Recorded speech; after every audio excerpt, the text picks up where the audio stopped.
The fluorescent lights of the diner buzzed overhead like dying insects, casting a sickly yellow glow across the cracked linoleum floor. I could feel the grease in the air settling on my skin, mixing with the sweat that had been accumulating during my double shift. My feet ached in the worn sneakers I'd bought from a thrift store 3 months ago, the soles so thin I could feel every pebble on the pavement when I walked home. I wiped down the same table for the 3rd time, my movements mechanical, invisible. That's what I'd become in the 8 months since everything fell apart, a ghost moving through spaces, serving coffee to people who never looked up from their phones, collecting tips that barely covered rent on the studio apartment I shared with the rats in the walls. The bell above the door chimed, and I didn't need to look up to know who it was. I could smell his cologne before I saw him. The same woody, expensive scent he'd worn when we were together, when I thought I knew what love meant, before I discovered what betrayal tasted like. Emma. His voice cut through the diner's ambient noise. The sizzle of the grill, the clatter of dishes, the murmur of late-night conversations. I forced myself to turn, to meet those familiar brown eyes that had once looked at me like I was precious. Now they held something else, contempt mixed with a proprietary concern that made my stomach turn. Marcus. I kept my voice flat, neutral. Your usual? Where are you going dressed like that? He ignored my question, his gaze traveling from my stained uniform to the black dress I'd hung on a hook in the back room, visible through the kitchen's pass-through window. The dress. God, the dress. It was the nicest thing I'd owned in months, bought with tips I'd been saving for 3 weeks. Nothing extravagant, just a simple black number that made me feel like maybe I was still a person who deserved to exist in spaces beyond this grease-stained purgatory. None of your business. I turned back to my table, but his hand shot out, gripping my wrist. Not hard enough to hurt, but firm enough to stop me. Emma, come on. We need to talk about the baby, my daughter. Lily, 3 years old with his dark curls and my green eyes. Currently at my mother's house because I couldn't afford childcare and still make rent. The thought of her, sleeping in her grandmother's guest room, surrounded by the few toys I'd managed to keep when we lost the apartment, made my chest constrict. You mean the child support you haven't paid in 4 months? I kept my voice low, aware of the other customers, of my boss wiping down the counter with his usual scowl. Or did you mean the custody arrangement you ignore whenever it's inconvenient? His jaw tightened. I've been dealing with some financial issues. You're wearing a watch that costs more than my annual income. The Rolex gleamed on his wrist, catching the diner's harsh light. He'd always had money, or at least access to it. His family owned a chain of car dealerships across the state. What he hadn't had was loyalty or honesty, or any sense of responsibility beyond his own comfort. Look, he said, his tone shifting to that condescending patience that used to make me feel small. I'm worried about you. Going out, leaving Lily with your mother all the time. You're meeting someone, aren't you? The audacity. The sheer, breathtaking audacity of the man who'd cheated on me while I was pregnant, who'd emptied our joint account and left me with a 2-month-old and an eviction notice, now standing in my workplace and questioning my choices. My shift ends in 10 minutes. You need to leave. Who is he? Marcus's voice dropped, taking on an edge I recognized, jealousy. As if he still had any claim to me, to my life, to my future. Some guy you met here? Another deadbeat who can't... She said leave. The voice came from behind Marcus. Smooth and quiet, and somehow more threatening than if it had been shouted. The temperature in the diner seemed to drop 10 degrees. I looked past Marcus's shoulder and felt the air leave my lungs. The man standing there was tall, at least 6'3", with dark hair styled with casual precision, and wearing a suit that probably cost more than my car used to be worth before it died last winter. But it wasn't the expensive clothes or the height that made my pulse spike. It was the way he stood, the absolute stillness of someone who'd never had to prove his authority, because it radiated from him like heat from asphalt in summer. His eyes were dark, almost black in the diner's lighting, and they were fixed on Marcus with the kind of attention a predator gives prey. Behind him, near the door, stood another man. Built like a linebacker, hands clasped in front of him, watching the room with the practiced awareness of security. This is a private conversation, Marcus said, trying to inject authority into his voice, and failing spectacularly. The stranger smiled, and it was the most terrifying expression I'd ever seen. No. It's finished. Marcus opened his mouth to argue, looked at the stranger's face, then at the man by the door, and apparently reconsidered. He turned back to me, his expression a mixture of anger and something that might have been concern if I was generous enough to believe he was capable of it. We're not done talking about this, Emma. About Lily, about— Yes, you are. The stranger's voice remained quiet, but Marcus flinched as if he'd been struck. My ex-boyfriend left without another word, the bell above the door marking his departure with a cheerful jingle that felt obscene given the tension crackling in the air. I stood there, cloth still in my hand, staring at the man who'd just— what? Defended me? Threatened Marcus? Both? Thank you, I managed, my voice shakier than I wanted. You didn't have to. Your shift ends now. It wasn't a question. I glanced at the clock. He was right. 10 minutes had somehow evaporated during the confrontation. My boss was already counting the register, clearly wanting to close up. Yes, I need to change. Those dark eyes moved over me. Not in the way Marcus had looked at me, with judgment and possession, but with something else. Assessment. Interest. A hunger that made my skin prickle with awareness, and something dangerously close to excitement. The dress, he said, and somehow he'd seen it too, through that kitchen window. Wear it. It should have sounded like a command. It did sound like a command. But there was a question underneath it, a request wrapped in certainty, and I found myself nodding before I'd consciously decided to comply. I grabbed my bag from the back room, changed in the tiny bathroom that smelled like industrial cleaner and desperation, and emerged 5 minutes later feeling simultaneously exposed and powerful. The dress fit perfectly, hugging curves I'd forgotten I had, making me feel like someone other than the exhausted single mother who served coffee for a living.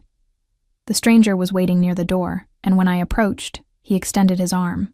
Not grabbing, not demanding, offering, "I'm Alessandro," he said. And his accent carried the faintest trace of something Mediterranean, something that spoke of places far beyond this small Pennsylvania town. Emma. My hand looked pale and small against his suit jacket. I know. The corner of his mouth lifted slightly. The reservation is for 8:30. We should go. Reservation. He'd made a reservation. For me. A stranger who'd walked into a dying diner at 11:45 at night and somehow knew my name. Knew when my shift ended. Knew— How did you— The car is outside. And it was. A black Mercedes S-Class with windows so deeply tinted I couldn't see inside, idling at the curb where the streetlight had been broken for 3 weeks. The man who'd been standing by the door, his security, opened the back passenger door with practiced efficiency. This was insane. This was dangerous. Every instinct I'd developed over 26 years of life was screaming at me to walk away, to go home to my studio apartment, to call my mother and make sure Lily was sleeping safely.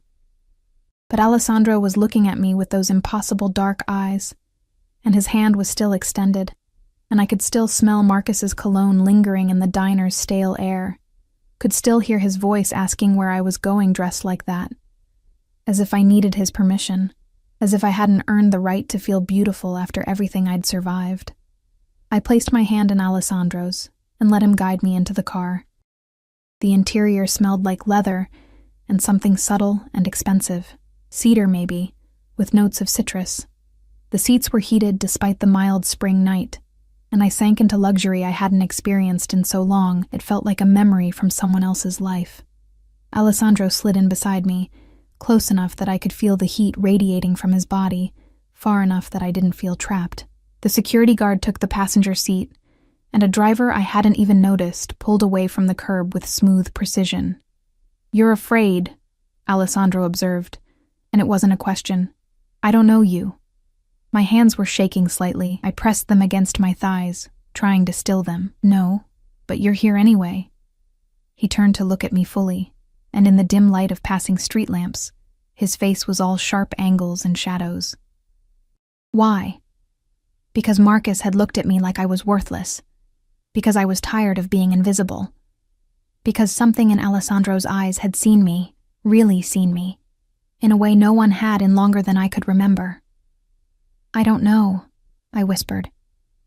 "Yes, you do." His hand moved, slowly, telegraphing the motion so I could pull away if I wanted. His fingers brushed my jaw, turning my face toward his. "You're here because you're tired of being afraid. Because you want something more than survival." His thumb traced my lower lip, and I felt that touch everywhere, like electricity running through water. "What do you want from me?" The question came out breathless. Alessandro's smile was slow, dangerous, full of promises I couldn't begin to decipher. "Everything." The restaurant was the kind of place I'd only seen in magazines, the kind where people didn't list prices on the menu because if you had to ask, you couldn't afford to be there. Soft amber lighting cast everything in a warm glow, and the walls were decorated with what I suspected were original paintings, not prints. A pianist played something classical and melancholic in the corner, the notes floating through air that smelled like expensive wine and fresh flowers. Every head turned when we entered. Not toward me, toward Alessandro. I felt the shift in atmosphere, the way conversations paused mid-sentence, the way the maitre d' appeared instantly, materializing like he'd been summoned by Alessandro's mere presence. "Mr. Vitale."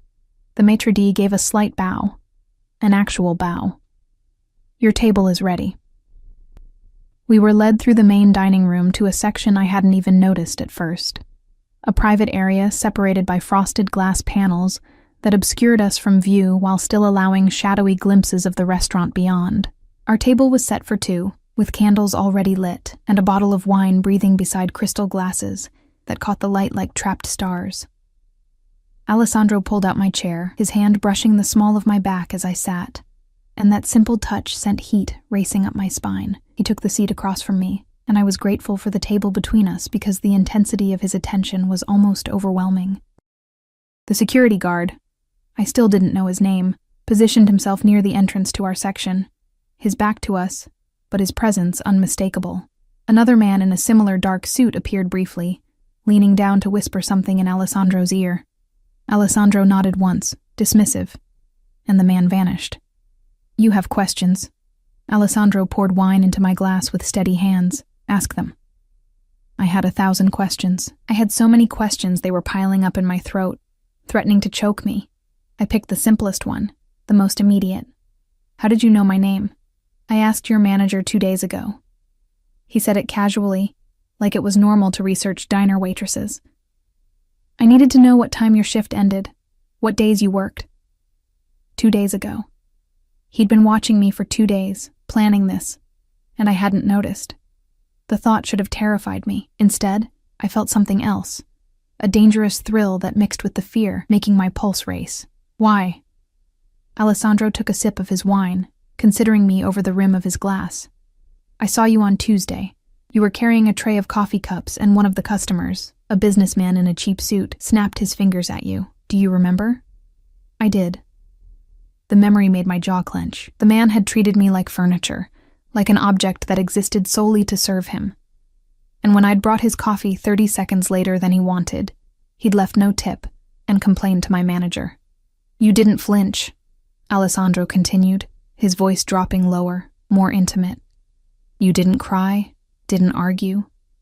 You apologized with a smile that never reached your eyes, and then you went back to work. But for just a moment when you turned away, I saw something else in your face." "What?" The question came out as barely more than a whisper. "Fire." His eyes held mine, dark and intense. Rage. Pride. Everything you wouldn't let him see because you needed that job more than you needed dignity. My throat tightened. No one had ever looked at me closely enough to see that, to understand the constant calculation I performed every day. How much could I swallow? How much could I endure? What price was I willing to pay for survival? I don't understand what that has to do with... I despise men who treat women as less than they are. The quiet violence in his tone made me shiver. Men like that businessman. Men like the one who came to your workplace tonight. Marcus. He meant Marcus. You know about him too. "I know everything about you, Emma." Alessandro leaned forward slightly, candlelight throwing shadows across his features. "I know you have a daughter, Lily. 3 years old. I know your ex-boyfriend hasn't paid child support in 4 months. I know you work 60-hour weeks and still barely make rent. I know your car broke down in January, and you've been taking the bus ever since. I know you're 26 years old and you've been invisible for so long you've started to believe that's all you are. Each fact landed like a physical blow. The invasion of privacy should have made me angry, should have sent me running from the restaurant. But the way he said it, not with pity, not with judgment, but with a fierce, possessive knowledge, made me feel seen in a way that was both terrifying and intoxicating. That's stalking. I tried to inject some strength into my voice. Yes. He didn't deny it. Didn't apologize. It is. I should leave. But you won't. He was right, and we both knew it. I reached for my wine glass with trembling fingers, taking a larger sip than I'd intended. The wine was rich and complex, probably worth more than my weekly paycheck, and it burned pleasantly as it went down. A waiter appeared, silent, efficient, placing plates in front of us. I hadn't even looked at a menu, but the food was exquisite. Some kind of fish with saffron sauce, vegetables that looked like art. The waiter disappeared as quickly as he'd arrived, leaving us in our bubble of candlelight and tension. Eat, Alessandro said, and there was that command again, wrapped in concern. I picked up my fork, mainly to have something to do with my hands. The fish melted on my tongue, flavors I couldn't even name dancing across my palate. When had I last eaten something that wasn't instant noodles or leftover diner food? Tell me about Lily. His request was soft, genuine. And somehow, that broke something in me. I found myself talking about my daughter's laugh, about how she loved dinosaurs and refused to wear anything that wasn't purple, about how smart she was, how funny, how beautiful. I talked about the guilt that ate at me every day, about working doubles while she stayed with my mother, about missing bedtimes and scraped knees and first words. Alessandro listened with complete attention, asking questions that showed he actually cared about the answers. He didn't check his phone, didn't look away, didn't interrupt. The security guard remained motionless by the entrance, and occasionally I'd catch glimpses of other men in dark suits passing by our section, but Alessandro's focus never wavered from me. "You're a good mother," he said, when I finally fell silent. My plate somehow empty, though I barely remembered eating. I'm a broke mother who can barely see her own child. You're a mother who works 60 hours a week to provide for her daughter. There's a difference. His hand moved across the table, covering mine. His skin was warm, his grip firm without being constraining. "The money Marcus owes you, I can handle that." I pulled my hand back like I'd been burned. "No, absolutely not. Emma? I don't need your money, I don't even know you." The panic was rising now, reality crashing back in. "This is insane. This whole thing is insane. You stalked me. You learned everything about my life. You're offering me money. What do you want? Really? Because men like you don't do things like this without expecting something in return." Alessandro's expression didn't change, but something flickered in his eyes. Approval, maybe, or respect. "You're right." He leaned back in his chair, and for the first time, I got a full sense of the power coiled in his frame, the danger lurking beneath the expensive suit. "I do want something." My heart hammered against my ribs. "What?" "You." The single word hung in the air between us, heavy with implication. "I want you to let me take care of you. I want you to stop working yourself to death in that diner. I want you to be able to see your daughter every day. I want to give you everything you've been denied." In exchange for what? Sex? I tried to sound defiant, but my voice shook. "In exchange for your trust." He paused, his gaze boring into me. "And yes, eventually, if you want me the way I want you, then that too. But I'm not interested in buying you, Emma. I'm interested in keeping you." The possessiveness in those last words should have sent me running. Instead, I felt heat pooling low in my belly. A dangerous attraction to this man who looked at me like I was something precious and breakable, and his. "I don't understand why." It came out plaintive, confused. "Why me?" Alessandro stood, moving around the table with predatory grace. He crouched beside my chair, bringing himself to my eye level, and the proximity made it hard to breathe. He smelled like cedar and something darker, muskier, something that made me want to lean closer. Because when I saw you being treated like nothing, you didn't break. Because when your ex-boyfriend tried to make you feel small tonight, you stood your ground. Because you're raising a daughter alone and working until you collapse and you still have fire in your eyes. His hand came up to cup my face, thumb brushing my cheekbone. Because I looked at you and felt something I haven't felt in 10 years. Want. Need. Hunger. His thumb traced my lower lip again, and this time I couldn't suppress the small sound that escaped me. I'm not a good man, Emma. His voice was rough now, strained.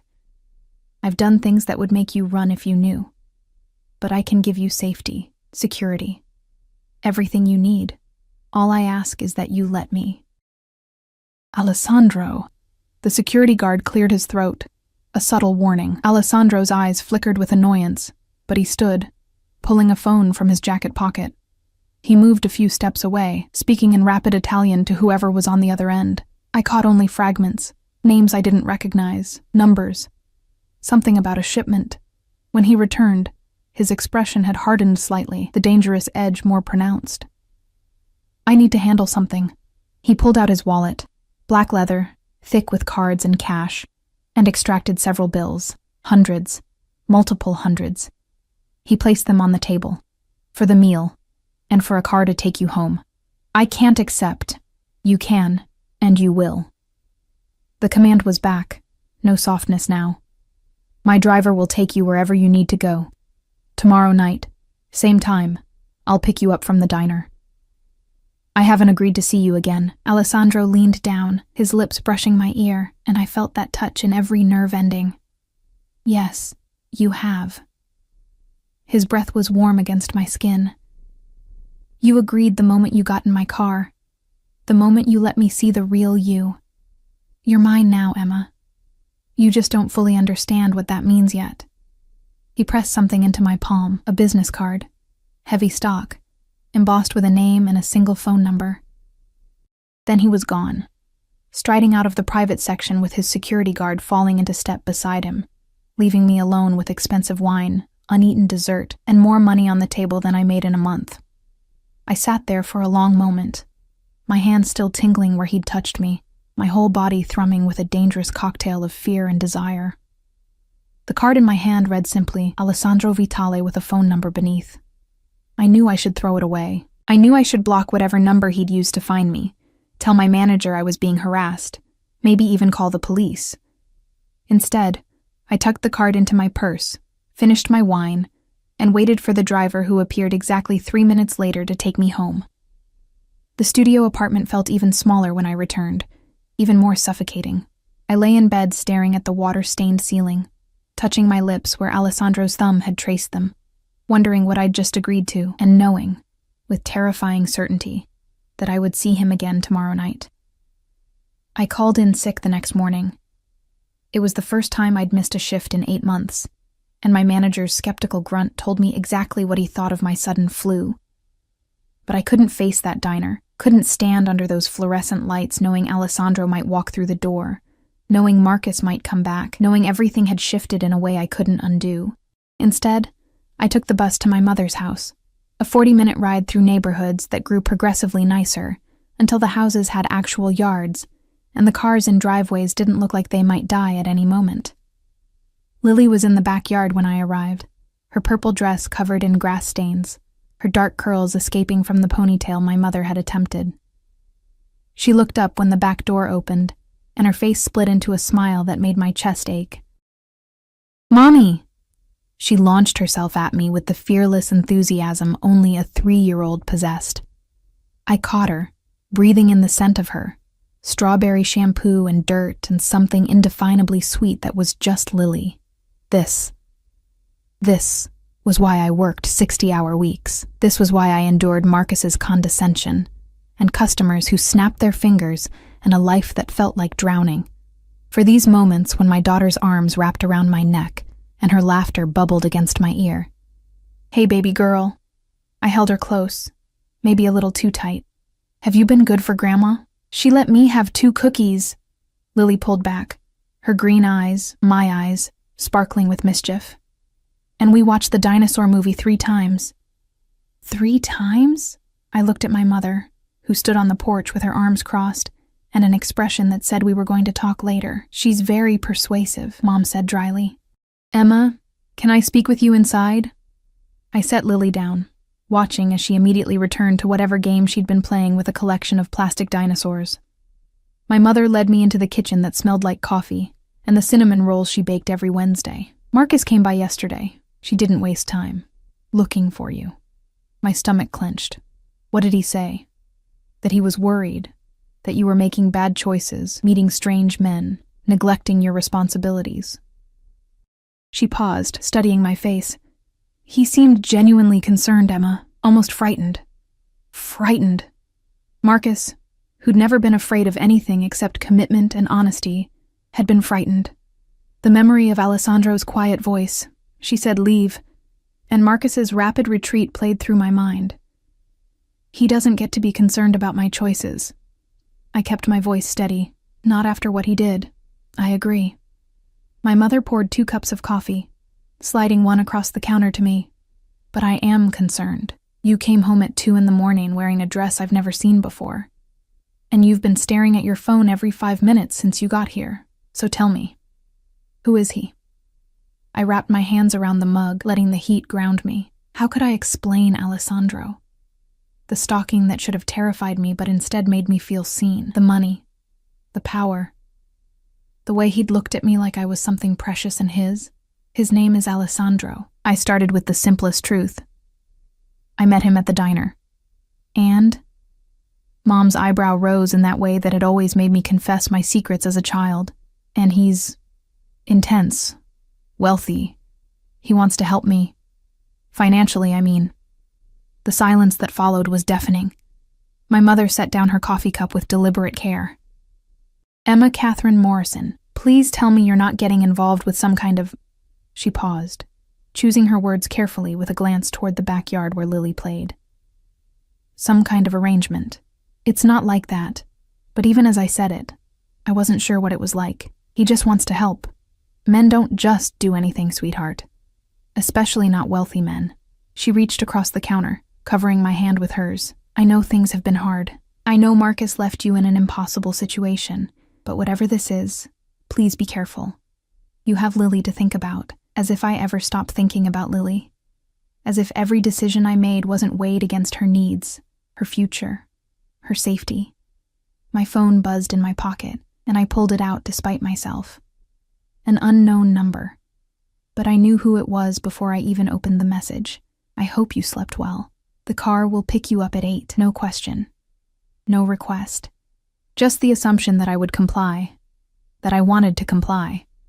I typed back quickly, I'm not at home. I'm with my daughter. The response came immediately, where?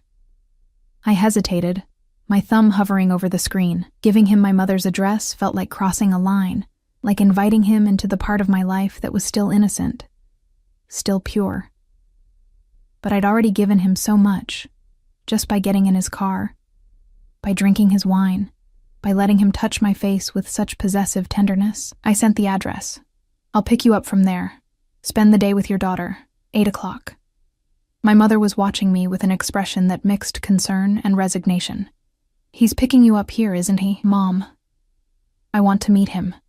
Her tone left no room for argument. If this man is going to be in your life, if he's going to be anywhere near my granddaughter, I want to look him in the eye. The thought of Alessandro meeting my mother should have been mortifying. Instead, I felt a strange flutter of something that might have been anticipation. What would he see when he looked at this modest house with its worn furniture and family photos covering every surface? Would he understand where I came from? What I was trying to protect? I spent the day with Lily, pushing aside thoughts of Alessandro and Marcus and money and danger. We played dinosaurs. We read books. We made lunch that Lily mostly wore instead of eating. For a few hours, I was just a mother with her daughter, and the world contracted to the size of my mother's backyard. But as the afternoon shadows lengthened, As 7 o'clock approached, and then 7:30, I felt the tension returning, coiling in my stomach like a snake preparing to strike. I changed back into the black dress. I'd brought it with me, unable to leave it behind, and fixed my hair in my mother's bathroom mirror. The woman looking back at me seemed like a stranger. When had my eyes started holding that mixture of fear and hunger? When had I started looking like someone who would get into a car with a dangerous man and not look back? At 7:55, a black Mercedes pulled up outside my mother's house.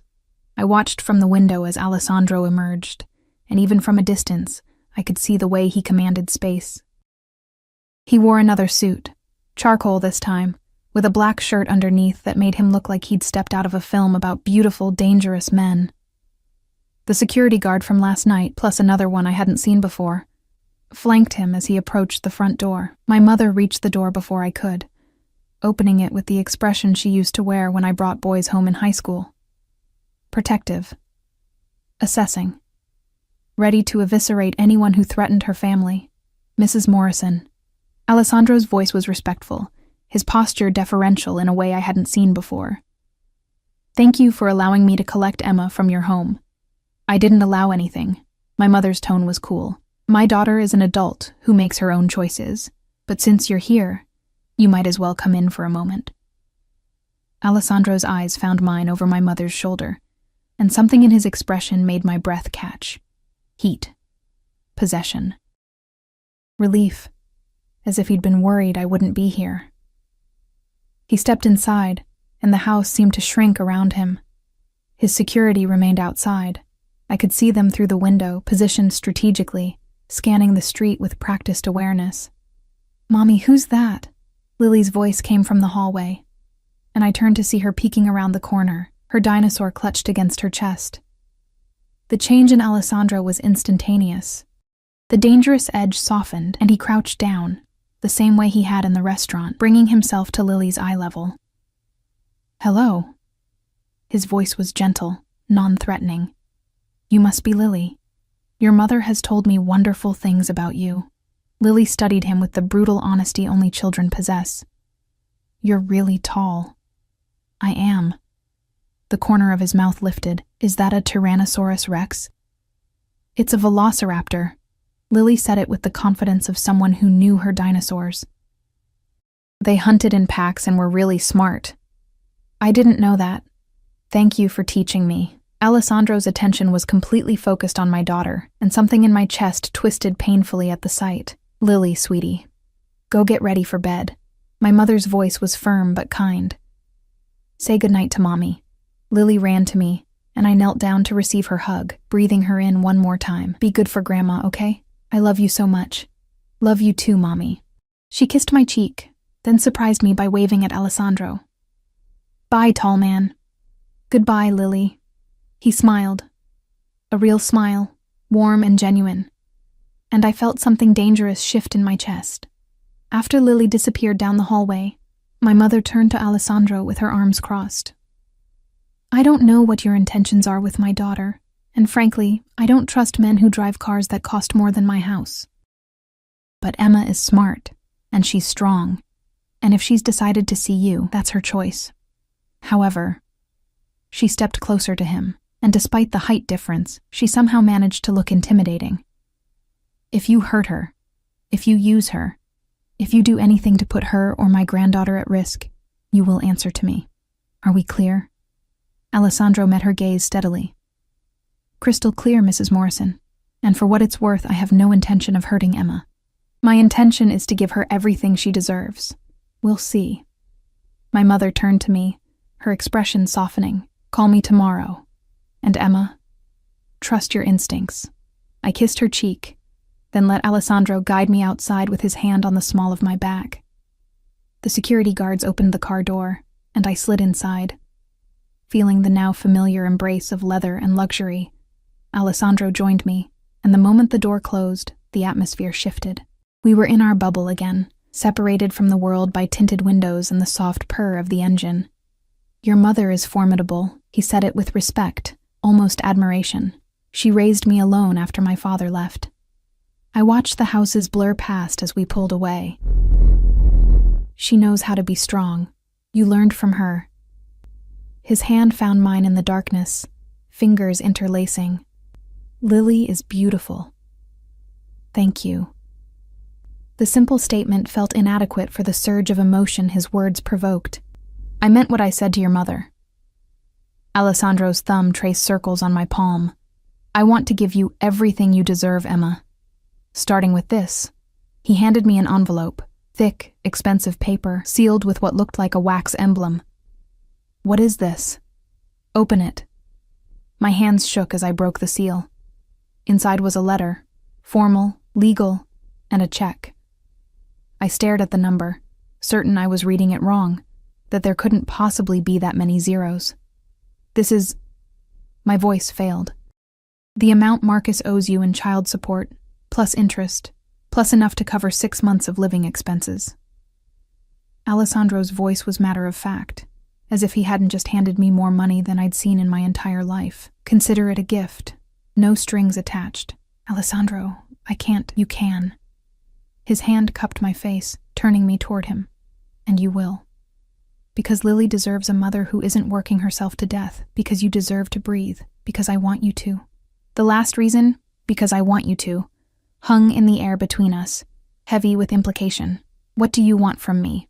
I whispered the same question from last night, desperate for an answer that made sense. Alessandro leaned closer, his lips brushing my temple, my cheekbone, hovering just above my mouth. "I want you to stop fighting me."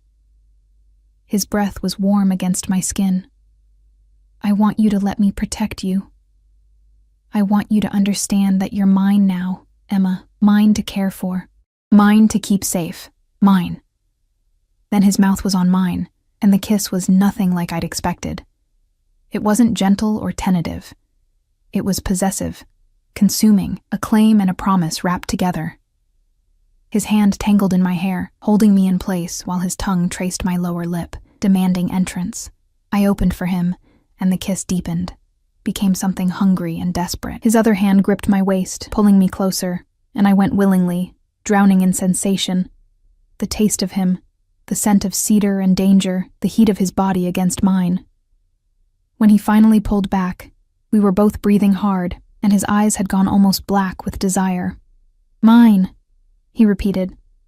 And this time I didn't argue. The car didn't take us to another restaurant. Instead, we drove through the city, past the neighborhoods I knew, into areas where the buildings grew taller and the streets cleaner.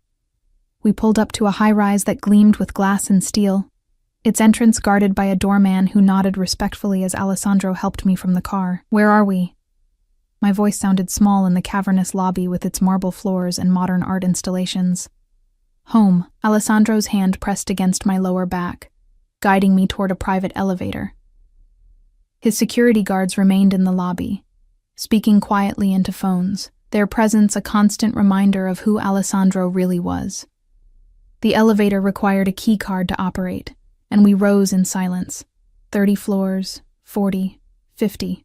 My ears popped from the pressure change and I swallowed hard, trying to calm the nervous energy coursing through me. The elevator opened directly into a penthouse apartment that stole my breath. Floor-to-ceiling windows overlooked the city, the lights spreading out like a constellation. The space was modern but warm. Dark hardwood floors, furniture that looked custom-made, artwork that I suspected was worth more than everything I'd owned in my entire life combined. "Alessandro." I turned to find him watching me, his jacket discarded, his shirt sleeves rolled up to reveal forearms corded with muscle. "I shouldn't be here. Where should you be?" He moved closer, predatory and patient. "In your studio apartment with the rats? Working another double shift, pretending you don't feel this between us?" He was right. And I hated that he was right. I could feel it. The pull between us, magnetic and inevitable. Every time he looked at me, every time he touched me, I felt myself falling deeper into whatever this was. "I don't understand what you want from me." The words came out plaintive, confused. "You say you want to take care of me, but men like you don't do that without expecting something in return. So tell me, what's the price, Alessandro? What do I owe you for the money, for the attention, for all of this?" His jaw tightened, and for a moment, I saw something dark flash in his eyes. Anger, maybe. Or hurt. that I'd reduced what he was offering to a transaction. "Come here." It wasn't a request. I should have refused, should have demanded he take me home. But my feet carried me forward until I stood close enough to feel the heat radiating from his body, close enough to see the way his pupils had dilated. "The price," he said, his voice low and dangerous, "is your honesty. I want you to stop pretending you don't want this. I want you to stop lying to yourself about what you feel when I touch you." His hand rose, fingers trailing along my jaw, down my neck, tracing the line of my collarbone exposed by the dress. Everywhere he touched left fire in its wake. "I want you to admit that when your ex-boyfriend looked at you like you were nothing, part of you wanted me to do more than make him leave. Part of you wanted me to hurt him forever, making you feel small." My breath caught because he was right. I had wanted that. In some dark corner of my soul I didn't like to examine, I'd wanted Alessandro to make Marcus feel the fear I'd lived with for months. "I want you to stop working at that diner." His other hand found my waist, pulling me flush against him. "I want you to move into a place where Lily has her own room, where you don't have to choose between paying rent and buying food. I want you to let me give you the life you should have had all along. And in return?" My hands had somehow found their way to his chest, feeling his heartbeat strong and steady beneath my palms. "In return, you let me keep you." His forehead pressed against mine, his breath mingling with mine. "You let me protect you. You trust me when I say that no one will ever make you feel worthless again. You understand that from the moment I saw you, you became mine, and I don't let go of what's mine." The possessiveness should have scared me. It did scare me, but it also made something deep inside me unclench, some knot of tension I'd been carrying for so long. I'd forgotten what it felt like to breathe without it. "I'm not a possession." I tried to inject strength into my voice. "No." His lips brushed mine, feather-light, teasing. "You're something far more valuable. You're mine by choice. Say it, Emma. Tell me you want this." I should have said no, should have walked away, taken the check, used his money to build a better life, and never seen him again. But his hands were on my waist. His mouth was so close to mine, and I was so tired of being strong alone. "I want this." The admission felt like surrender and freedom all at once. Alessandro's control snapped. His mouth crashed against mine, and this kiss was different from the one in the car. Hungrier, more demanding. His hands roamed my back, finding the zipper of my dress and slowly, torturously pulling it down. The fabric loosened, and cool air hit my skin, but I didn't feel cold. I felt like I was burning. He broke the kiss long enough to look at me, his eyes seeking permission even as his hands held me captive. "Tell me to stop, and I will." But I didn't want him to stop. I wanted to forget about Marcus and money troubles and the weight of responsibility that had been crushing me for years. I wanted to feel wanted, desired, cherished. I wanted to be his, even if just for tonight. I reached up, tangling my fingers in his dark hair, and pulled him back down to me. The dress fell to the floor, pooling around my feet, and Alessandro's hands mapped my body like he was memorizing every curve, every scar, every imperfection I'd learned to hate. But the way he touched me, with reverence and hunger combined, made me feel beautiful for the first time in years. He lifted me easily, my legs wrapping around his waist, and carried me through the penthouse to a bedroom that was all dark wood and soft lighting. The bed was enormous, covered in sheets that probably cost more than my monthly rent, and he laid me down on them like I was something precious. "You're shaking." His hand cupped my face, thumb brushing my cheekbone. "I'm scared." The honesty slipped out before I could stop it. Of me? Of this. Of how much I want this. Of what it means. I met his gaze, letting him see my fear and my desire tangled together. Of what happens when this ends. Alessandro's expression softened, and he lay down beside me, propping himself up on one elbow so he could look down at me. "What makes you think this ends?" "Everything ends." It was the truth I'd learned from my father leaving, from Marcus's betrayal, from every disappointment life had handed me. Especially good things. "Then we'll make sure this isn't a good thing." His lips curved into a small smile. We'll make it something permanent, something unbreakable. He kissed me again, slower this time, and his hands continued their exploration. Learning me, claiming me, I let myself fall into sensation, into the feeling of being wanted, of mattering to someone who looked at me like I was the center of his universe. Later, hours later, when the city lights had blurred with exhaustion and pleasure, and something that felt dangerously close to belonging, I lay in Alessandro's arms, my head on his chest, listening to his heartbeat slow. Tell me something true. My fingers traced patterns on his skin. Something you don't tell anyone else. He was quiet for so long I thought he might not answer. Then, my father was killed when I was 16, shot in the back by someone he trusted. I found him.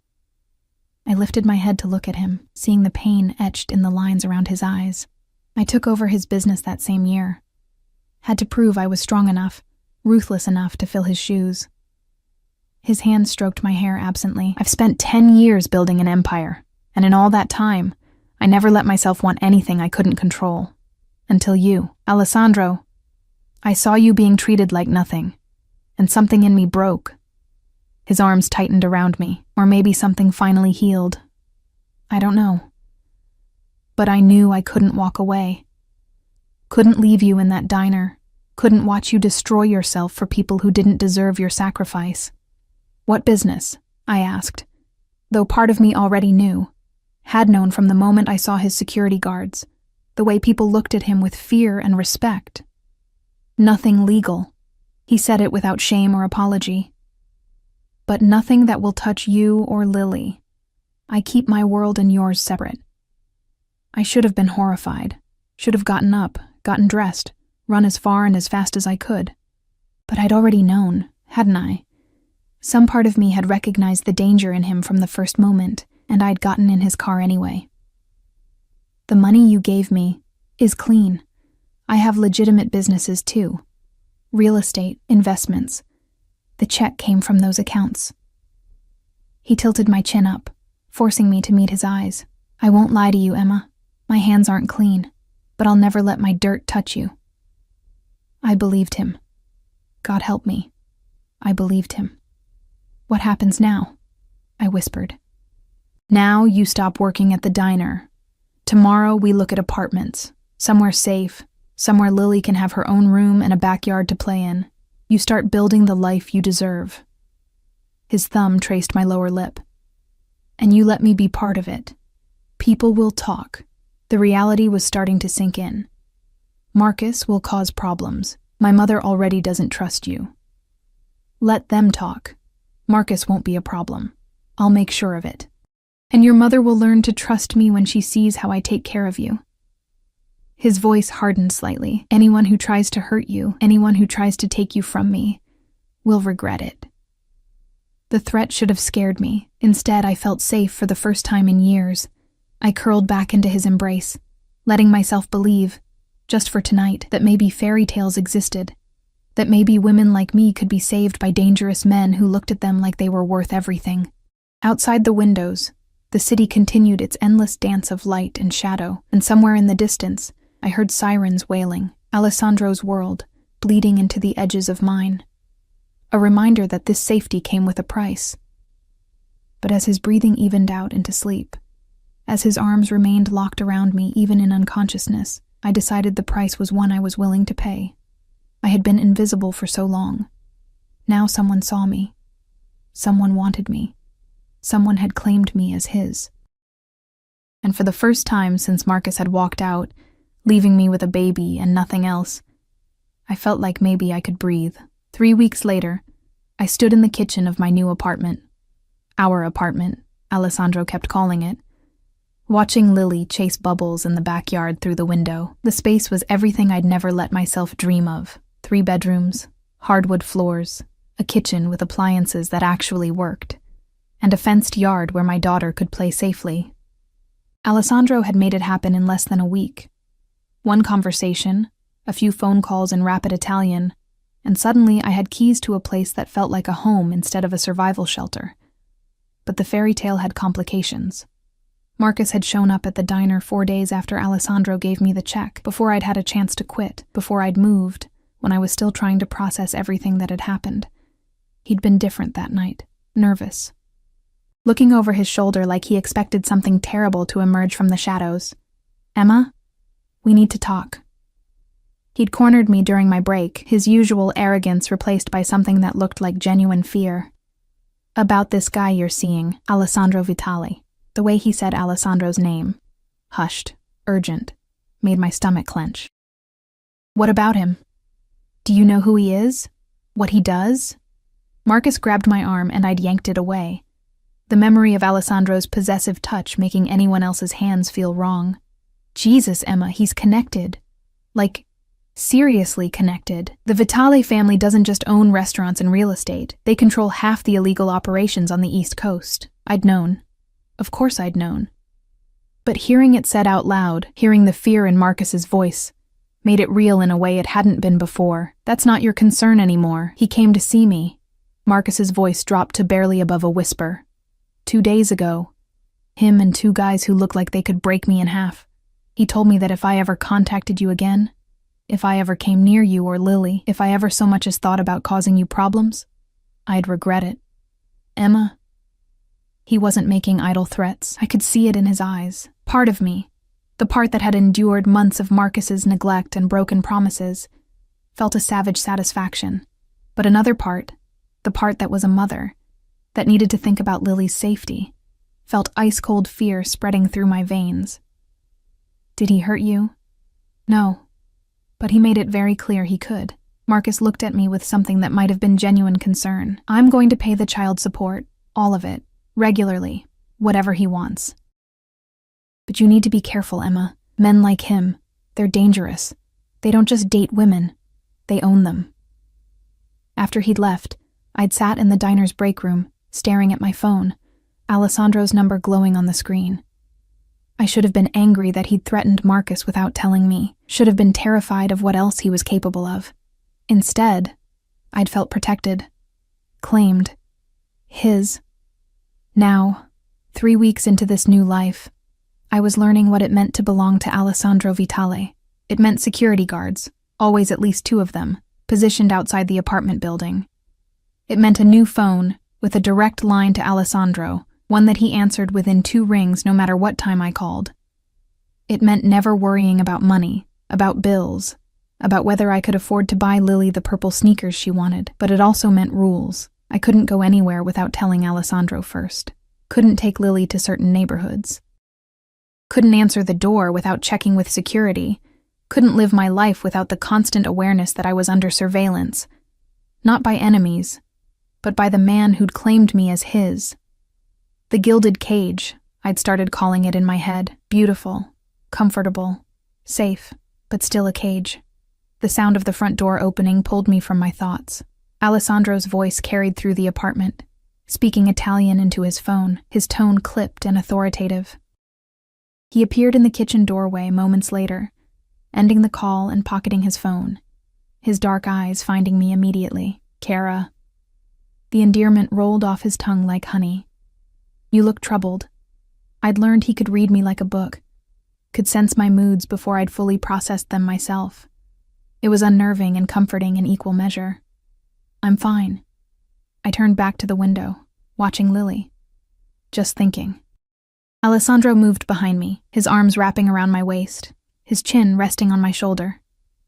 This close, I could smell cedar and gunpowder. He'd been at the shooting range then. He went 3 times a week, maintaining skills I tried not to think too hard about. Thinking about what? About how my life changed so fast. About whether I made the right choice. I leaned back into him despite myself, my body recognizing his before my brain could protest. About what happens when Lily gets older and starts asking questions I don't know how to answer.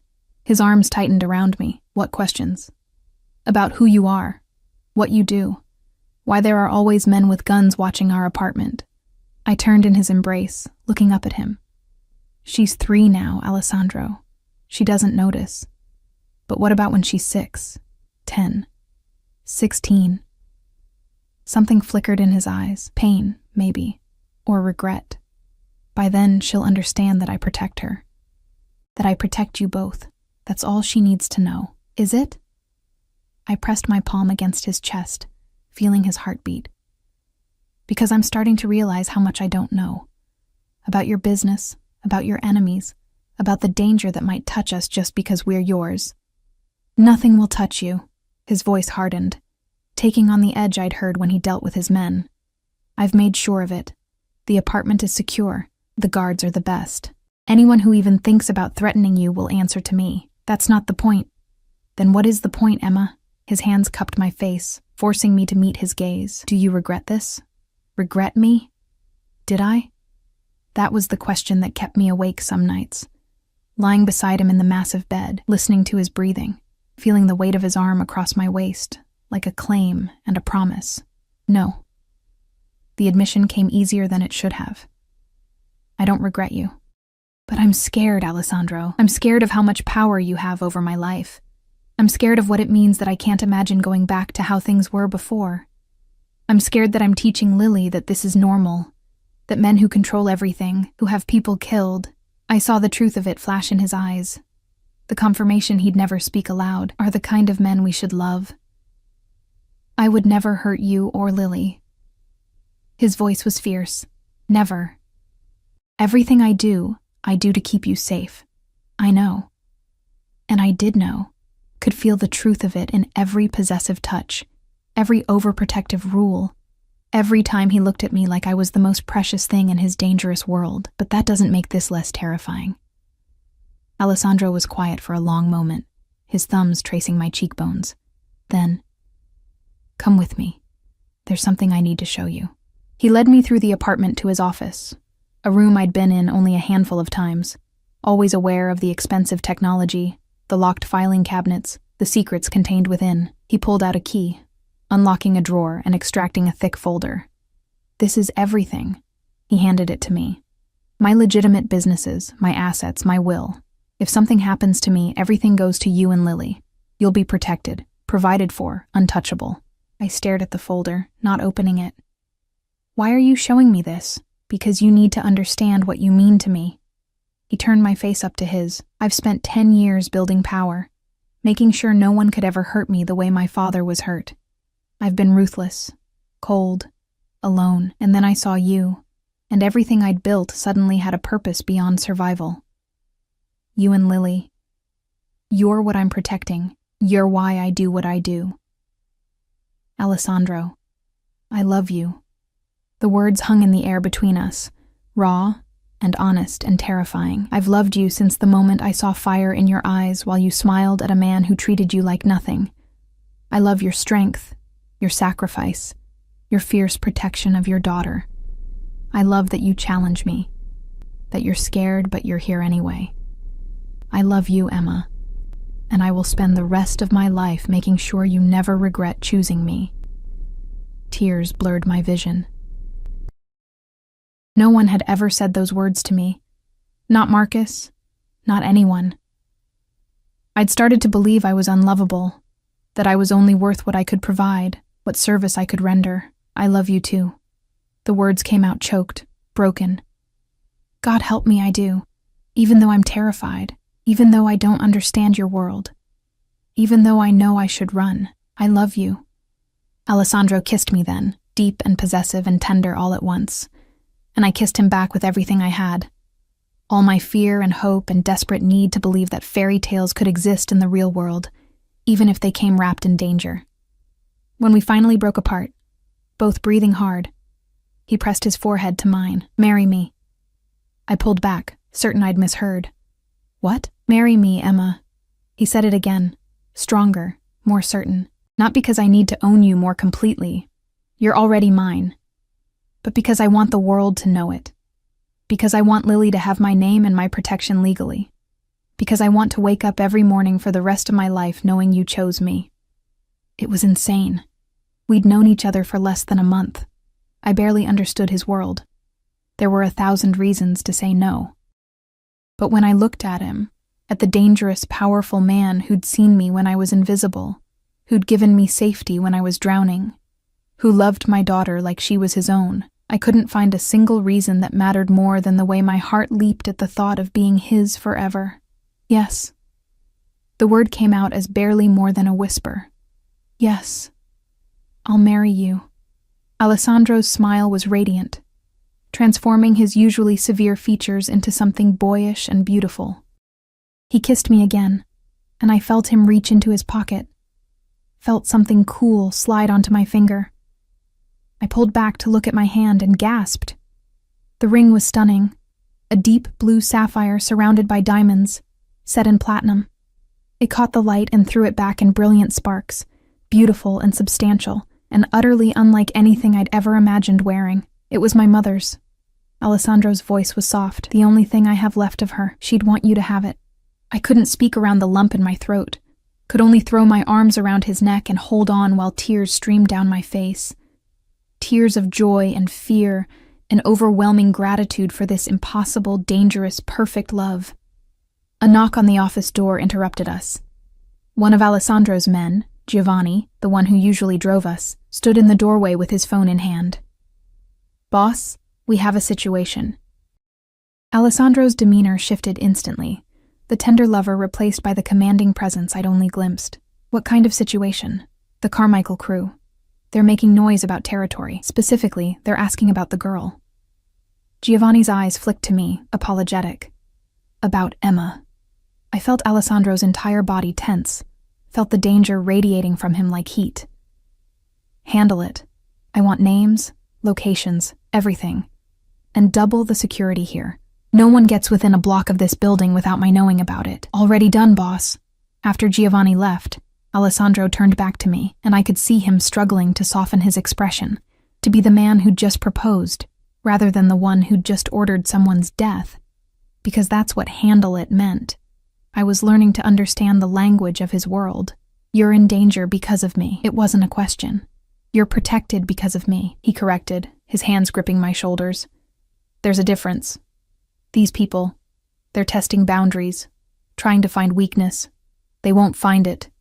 You and Lily are untouchable, Emma. I promise you that." I wanted to argue, to point out that being untouchable meant living in a fortress, meant security guards and restricted movements, and the constant awareness of threats. But when I looked into Alessandro's eyes, I saw the truth. This was his world, and I'd chosen to enter it. For better or worse, I was his now, and his protection came with his dangers. "What do we tell Lily?" I glanced toward the backyard, where my daughter still played, oblivious to the violence swirling at the edges of her world. "We tell her we love her. We tell her she's safe. We tell her that sometimes the best families are the ones we choose, not the ones we're born into." Alessandro pulled me close, his arms creating a shield around me. "And we make sure that every day of her life, she knows she's cherished." I leaned into him, letting myself believe in the safety of his embrace, letting myself trust that his love was stronger than his dangers. That evening, we sat in the backyard together, Alessandro, Lily, and me. My daughter climbed into Alessandro's lap without hesitation, showing him her collection of rocks she'd found, and he listened with complete attention, asking questions about each one, treating her discoveries like they were treasures. Watching them together, watching this dangerous man be gentle with my child, I felt something settle in my chest. Maybe our family wasn't traditional. Maybe our love story had started with stalking and money and threats. Maybe our future would always have shadows lurking at its edges.